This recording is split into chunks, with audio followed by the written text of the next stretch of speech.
यह कहानी करीब 60 वर्ष पुरानी है। तब लोग शुद्ध और रसायन रहित ताकत वाला भोजन करते थे, तो उनमें ताकत भी पूरी हुआ करती थी। एक एक व्यक्ति करीब 2.5 मण 100 किलो वजन आसानी से उठा लिया करता था।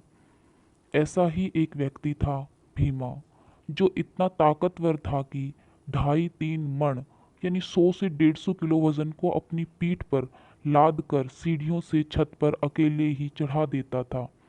जब भी कोई इस तरह का काम अटकता था, तब गांव वाले और आसपास के गांव वाले भी उसे ही बुलाकर ले जाते थे।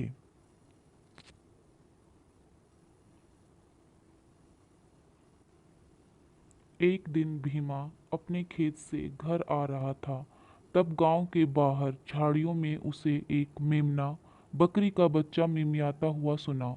उसने पलटकर देखा, तब वह मेमना उसे देख रहा था, मानो उससे सहायता मांग रहा हो। सूर्यास्त हो चुका था।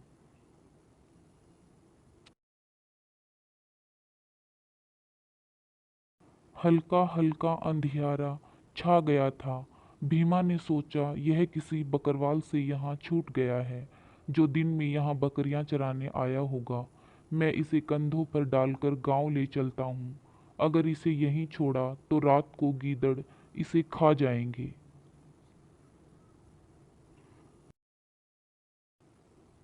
गांव के सरपंच से कहकर मुनादी करवा दूंगा, जिसका होगा वह ले जाएगा। यह सोचकर वह उसे अपने कंधों पर पीछे की ओर लटका लेता है और उसके पिछले दोनों पैर आगे की तरफ एक हाथ से पकड़ लेता है, क्योंकि उसके दूसरे हाथ में कस्सी थी जो उसने दूसरे कंधे पर रखी हुई थी। 4 कदम चलते ही उसे पीछे की तरफ कुछ ज्यादा वजन महसूस होता है, तो वह मेमने के दोनों पैरों को, जो उसने आगे की तरफ पकड़ रखे थे, उनको पूरी ताकत से खींचता है। परंतु फिर थोड़ी दूर चलकर उसे कुछ अधिक वजनदार चीज का पीछे की ओर लटकने का एहसास होता है। अंधेरा और ज्यादा हो चुका था। वह तुरंत ही समझ गया कि जिसे उसने कंधे पर उठाया है, यह तो कोई और ही माया है।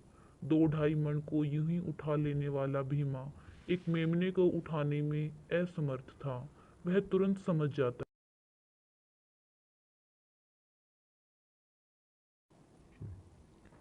तथा वह बिना मुड़े कस्सी को छोड़कर दोनों हाथों का प्रयोग करते हुए पूरी ताकत से मेमने के पैर पकड़कर घुमाते हुए अपने सामने पटक देता है। तभी मेमना लुप्त हो जाता है।